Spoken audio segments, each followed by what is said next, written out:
Baru, Solyu Intense Lip Stain. Warna intens, tahan hingga 12 jam. Beli sekarang. Terima kasih Anda masih bergabung bersama kami, pemirsa, dan kini kita akan simak agenda ekonomi yang menarik untuk kita cermati. Dari Amerika Serikat ada data soal ketenagakerjaan non-pertanian, kemudian ada data soal tingkat pengangguran, dan di Kanada ada perubahan jumlah tenaga kerja, kemudian dari Uni Eropa, produk domestik bruto, dan dari Korea Selatan transaksi berjalan, dan dari Vietnam ada data soal indeks harga konsumen, kemudian dari India ada cadangan devisa.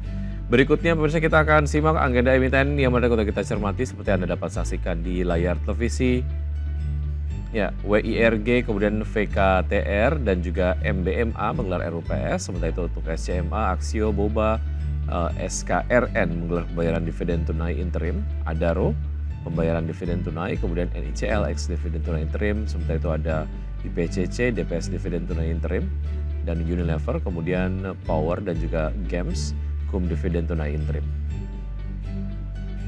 Dan berikutnya kita akan simak pembukaan dari bursa-bursa utama Asia di pagi hari ini, pemirsa.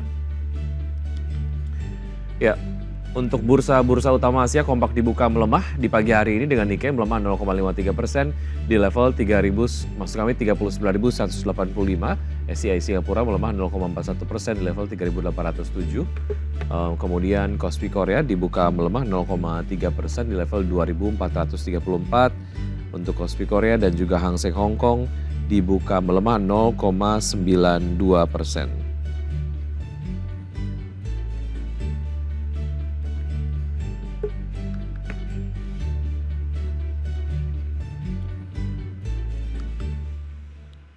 Ya, dan bersama untuk berbincang pagi hari ini di Market Bus sudah tersambung melalui video conference ada Bapak Santosa Kristianus Gunawan, Direktur PT Lotus Andalan Sekuritas. Selamat pagi Pak Santosa. Selamat pagi Mas Beki. Pagi, terima kasih sudah bergabung bersama kami di Market Bus. Semoga kita sehat selalu Pak Santosa. Bicara mengenai pelemahan dari IHSG tidak hanya kemudian terjadi di Indonesia, kita kemudian dapat lihat juga pelemahan deras ataupun keluar deras ini juga terjadi di bursa Asia begitu ya. Tadi kalau kita lihat data pembukaan di bursa-bursa utama Asia pagi hari kompak dibuka melemah.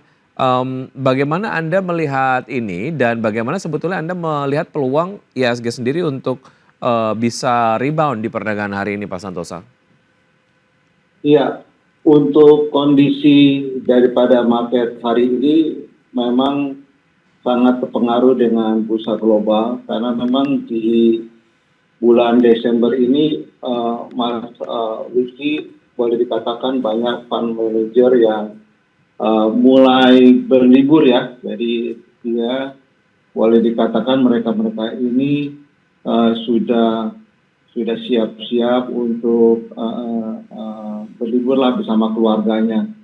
Jadi saya melihat dengan kondisi seperti ini, kondisi di Indonesia ya mempertahankan dia punya portofolionya. Jadi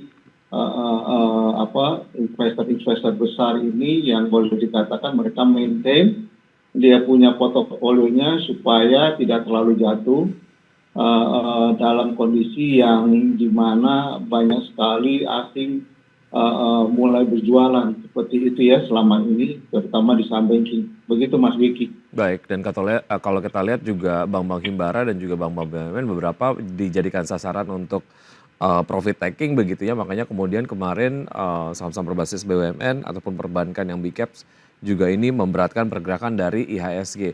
Dan kalau kita lihat sendiri artinya memang soal kemungkinan dari Santa Claus Rally kemudian juga window dressing begitu, sejauh mana ini mungkin dapat menjadi penyeimbang dari sentimen pelemahan yang tentu saja dipimpin oleh keluarnya investor asing untuk merealisasikan keuntungan karena mereka mau masuk liburan gitu Pak Santosa. Iya, jadi untuk momentum Santa Claus Rally memang itu sesuatu bonus ya. Ada daripada catatan di bulan Desember ini biasanya IHSG dalam sebulan ini itu hijau seperti itu Mas Wiki. Jadi kita berharap ya apa yang kita pegang, portofolio kita boleh dikatakan menjadi istilahnya berkah lah ya. Kita juga mendapatkan keuntungan pada saat fund manager itu mungkin memaintain dia punya portofolionya ya dari selama ini, terutama di bulan November kan, Oktober November kan itu dia punya tekanan di saham banking itu besar sekali, terutama di saham BRI ya, itu sadis sekali sih kalau saya lihat. Dia punya net sell asing itu boleh dikatakan hampir sekitar 70%-nya kali ya dari asing keluar sejak Pak Prabowo itu dilantik menjadi presiden, seperti itu Mas Wiki. Baik, kalau kita lihat pelemahan dari bank-bank Himbara, apakah ini kemudian dapat langsung dimanfaatkan oleh pelaku pasar untuk bisa masuk di harga murah, atau secara possibilities masih kemudian akan dilanda profit taking, Pak Santosa? Jadi kita mesti melihat kenapa asing melepas daripada bank-bank Himbara ini ya, terutama di BRI ya. Kita harus perhatikan apakah mereka mengurangi bobot daripada banking di Indonesia, karena termasuk BCA juga itu mereka net selling tuh, Mas Wiki. Jadi bukan Himbara aja. Jadi ini yang perlu diwaspadai, bukan berarti boleh dikatakan oke, ini udah turun terus habis itu kita berharap untuk naik. Kalau menurut saya ini asing berperan penting gitu ya di perbankan, karena mereka punya portofolio itu sangat besar. Jadi kita harus melihat sampai asing itu melakukan pembelian kembali, dan menurut saya dari beberapa bulan terakhir mereka keluar itu mereka punya ada niat untuk mengurangi bobotnya di perbankan Indonesia, begitu Mas. Oke, artinya secara tren pelemahan masih terus berlanjut begitu ya di saham-saham berbasis perbankan menurut point of view Anda. Baik, Pak Santosa, ini kalau bicara mengenai pernyataan berada dovish dari Ketua Federal Reserve Jerome Powell gitu ya, terkait dengan penurunan dari tingkat suku bunga acuan di Amerika Serikat, dan ini nampaknya menjadi tenaga pendorong untuk penguatan rupiah terhadap dolar Amerika Serikat. Korelasinya terhadap sektor-sektor tertentu dan juga mungkin sentimennya terhadap IHSG seperti apa, Pak Santosa? Ya, memang meeting the Fed ini akan berlangsung di bulan ini pada tanggal 17-18 ya, jadi keputusan tanggal 18 Desember. Jadi kita berharap memang apa yang kita harapkan, yaitu menurunkan suku 25 basis point itu sangat kita harapkan, sehingga rupiah juga tidak ada tekanan gitu ya. Cuma memang kita harus tetap waspada dengan data-data ekonomi di Amerika yang akan keluar satu persatu seperti itu. Dan untuk efek daripada bursa di Indonesia pada saat mereka atau The Fed turunin suku bunga, itu akan sangat baik gitu, karena memang salah satu sektor psikologis itu di bursa kita itu yaitu rupiah gitu, Mas Wiki. Jadi pada saat rupiah 16.000 mungkin ya jadi satu wait and see seperti itu. Tapi kalau rupiah menguat, mungkin mereka investor besar juga akan melihat wah kita lebih aman gitu dibandingkan kalau misalnya The Fed tidak menurunkan suku bunga, atau malah kedepannya ada view untuk kembali menaikkan suku bunganya. Jadi kita harus melihat daripada kondisi yang ada di Amerika. Seperti itu Mas Wiki. Oke, artinya terus kemudian memonitor apa yang terjadi di Amerika Serikat mengenai keputusan The Fed sendiri, apakah kemudian tetap mempertahankan tingkat suku bunga acuannya ataupun turun ataupun naik begitu ya. Baik, kita bergerak ke saham-saham yang nampaknya kemarin ini cukup menarik untuk kita cermati, Pak Santosa, diantaranya adalah yang baru saja IPO, ADI, kemudian juga TPIA, ada BBCA yang catatan penguatan signifikan begitu ya. Kalau Anda lihat untuk ketiga saham ini seperti apa, seberapa menarik menurut Anda, Pak Santosa? Ya, untuk ADI kan kemarin naik 20% ya daripada sejak dia harga IPO, yaitu di harga 5.550. Jadi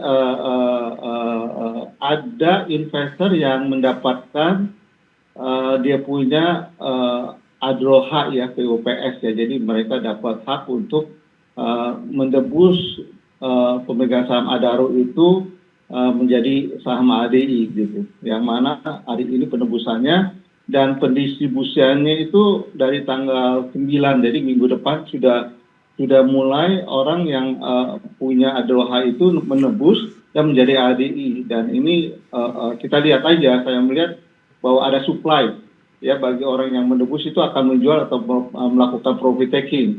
Karena memang boleh dikatakan sekarang banyak yang melakukan short term trading Mas Wiki. Jadi itu untuk Adaro dan untuk TPIA saya melihat memang terjadi technical rebound karena memang minggu lalu kalau tidak salah itu turunnya cukup lumayan besar dan untuk saham BCA memang masih bertahan ya. Jadi turun sama naiknya itu seimbang dalam minggu dari minggu lalu sama minggu ini gitu.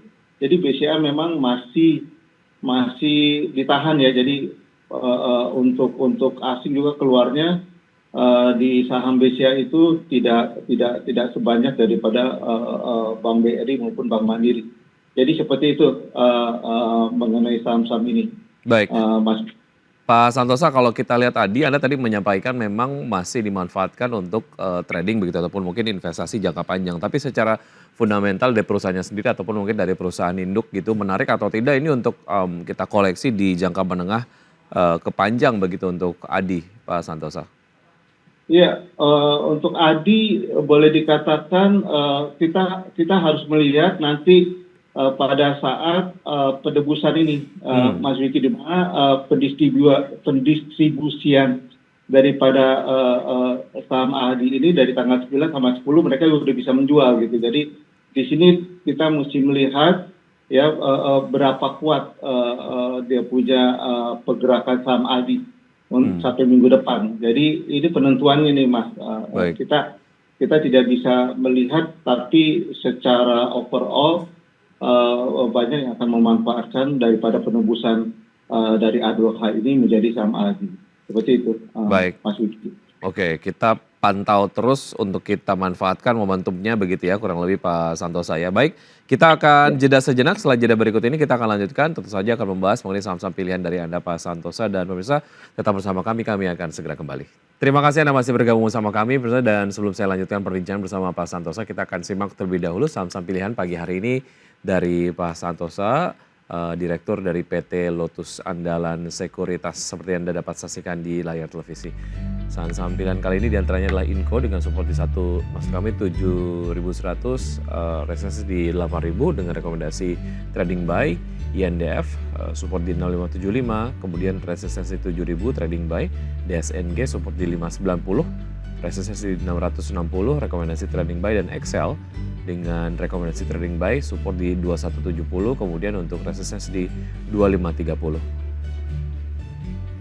Baik Pak Santosa, kita lanjutkan perbincangan. Kita ke Inco terlebih dahulu. Seberapa menarik pergerakan dari Inco sehingga kita kemudian dapat manfaatkan secara trading jangka pendek saja Pak Santosa?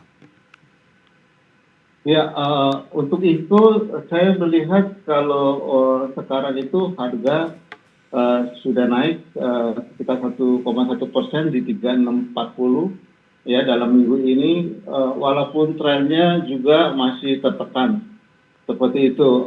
Jadi ini jangka pendek, dia ada support di level 3.510 ya kalau misalnya dalam jangka pendek. Seperti itu Mas Wiki untuk Inco-nya. Baik, walaupun memang sedang ada di tren menurun, tapi pergerakannya masih bisa dimanfaatkan untuk trading begitu ya. Terus dicermati pergerakan dari saham Inco sendiri. Baik, secara jangka panjang kurang menarik menurut Anda untuk Inco sendiri, Pak Santosa? Kalau untuk Inco kan boleh dikatakan dia kan memang salah satu bahan untuk EV ya, jadi kendaraan listrik ya untuk baterainya. Jadi saya melihat kalau untuk jangka panjang memang cukup baik ya kalau menurut saya. Cuma memang mesti harus ada strategi untuk money manajemennya harus baik. Terus membeli dalam kondisi seperti ini yang membeli lebih baik pada saat turun, Mas Wiki. Jadi strateginya jangan beli waktu naik, karena memang di akhir tahun kita tahu ada juga investor yang bermain 1 bulan, 1 tahun, dan mereka mau merealisasikan keuntungannya dan mereka mau berlibur. Jadi ada kemungkinan kita bisa dapat diskon. Jadi tidak terlalu terburu-buru untuk langsung, misalnya kita mau beli 100, misalnya kita langsung beli 100, jangan beli aja 25 dulu gitu. Karena ada kemungkinan itu bisa mendapatkan average yang bagus pada saat dia turun. Seperti itu Mas Wiki. Baik, dari Inco kita bergeser ke saham pilihan berikutnya Pak Santosa, silakan. Iya, saya punya untuk saham pilihan itu Indofood. Indofood boleh dikatakan dalam 1 bulan ini sudah naik hampir 4% Mas Wiki. Jadi kita tahu untuk apa namanya untuk ya makan gratis apa gimana apa diuntungkan daripada Indofoodnya.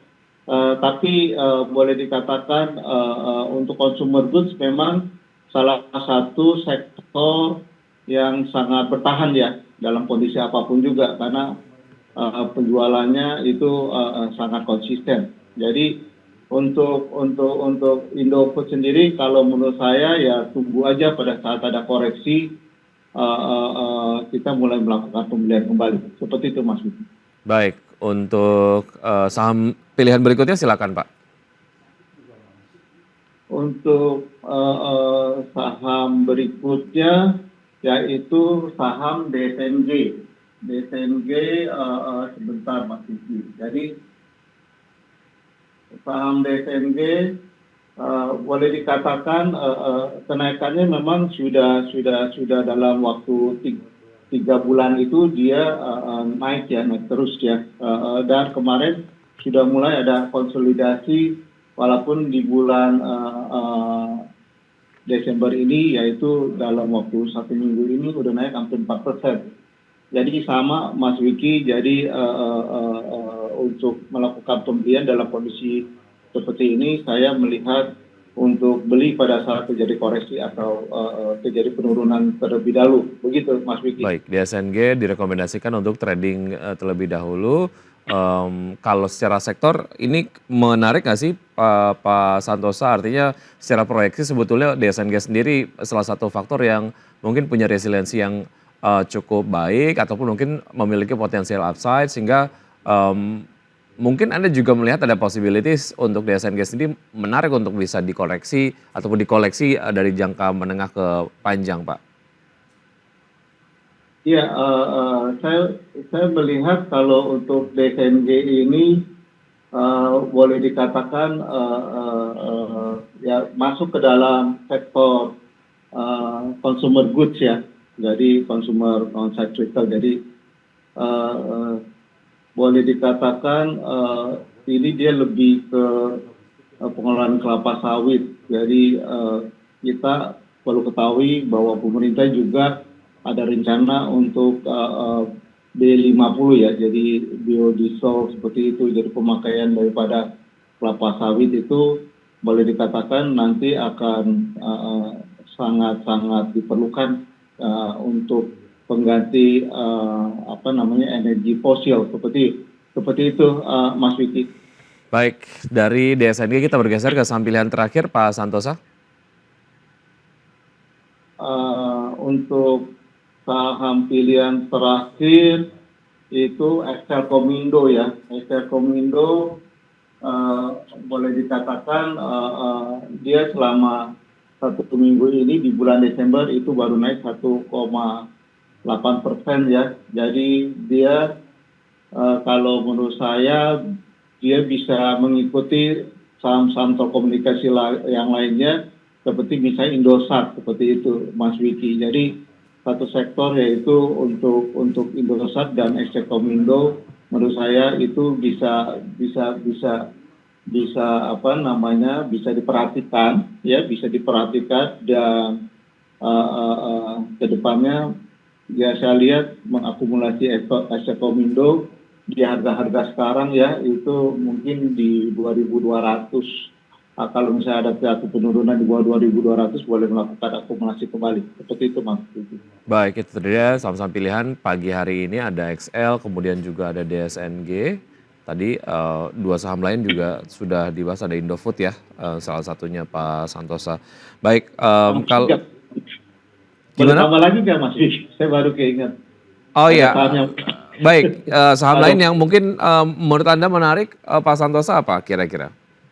Iya, ada dua sih sebenarnya, yaitu Indosat yang tadi saya sebutkan karena memang dia lagi bermain di AI ya, sama Nvidia juga. Jadi itu boleh diperhatikan ya. Nvidia itu di bursa Nasdaq itu boleh dikatakan itu kenaikannya sangat tinggi sekali dan menjadi salah satu market cap yang terbesar di US untuk Nvidia. Lalu satu lagi itu kita kalau mau berinvestasi itu di saham aman, Mas Wiki.